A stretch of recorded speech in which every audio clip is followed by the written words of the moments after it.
Hi, my name is Tye Glover, creator of Neuro Creative Programming, and I want to thank you for coming back into this episode of Think Different Nation, a Steve Jobs playbook. Now, in this episode of the philosophy of ideation, I'm going to be speaking about how cannabis impacts the feeling mind. Before I go there, though, I want to issue a short disclaimer. You see, this episode, it discusses cannabis, and it discusses the cognitive and emotional effects of cannabis as part of the creative ideation process, or at least what I feel it is. So please use cannabis responsibly and in accordance with local laws and personal health guidance, because this is not a medical advice. So I want you to also always consult with your healthcare professional before using cannabis for mental or creative insights. Now, today I want to be talking about how cannabis impacts the feeling mind. So in part one, we explored cannabis and how it amplifies the perceptual system, body awareness, the system that gathers sensory input before you're consciously even thinking about what it's taking in.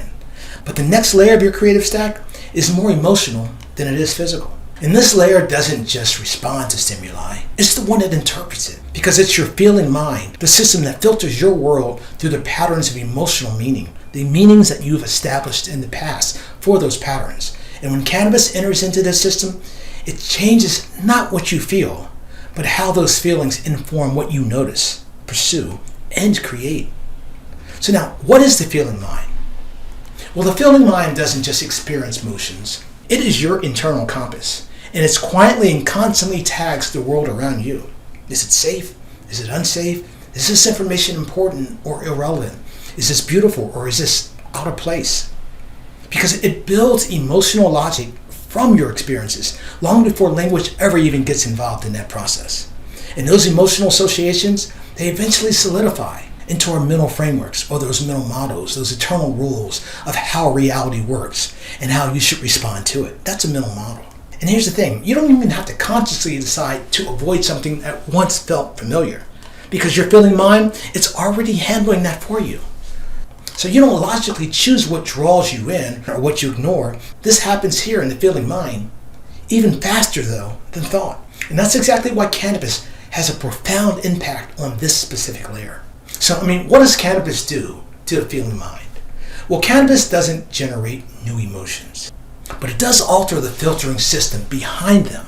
And by binding with the CB1 receptors in the limbic system, especially the amygdala and hippocampus, THC shifts how emotional significance is assigned.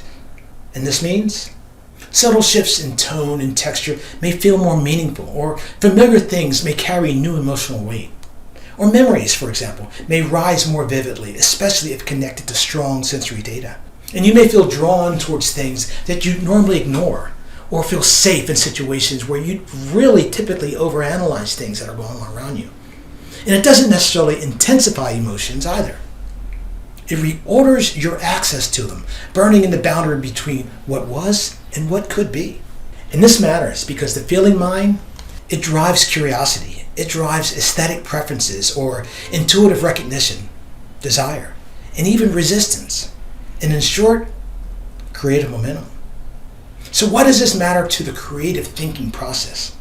Well, when the feeling mind is softened by cannabis, it often interprets your default emotional patterns. And suddenly, you're not responding with your usual categories. The internal rules that you've assigned, this is good, this is bad, this is safe, this is dangerous, this is smart, this is pointless.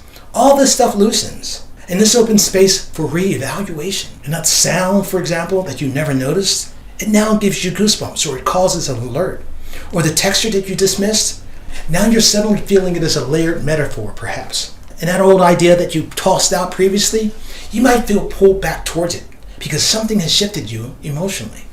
And because your feeling mind links perception to personal meanings, cannabis can help you here as well. Because it can help you to rediscover neglected interests, or reframe emotional biases, or soften judgments, and reopen even blocked creative pathways that were once closed by opinions you drew from something else.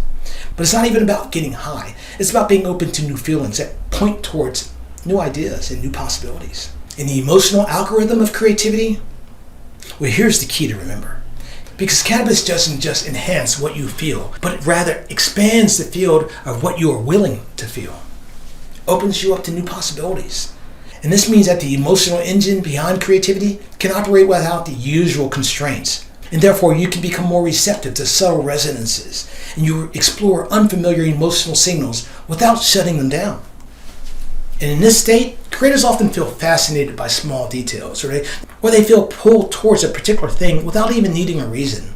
Sense emotional tones and colors, the sounds and words, and reconnect to earlier versions, possibly of themselves, and trust in their curiosity instead of just suppressing it. You see, the feeling mind, it becomes the searchlight for emotional insights, and in cannabis, just that beam.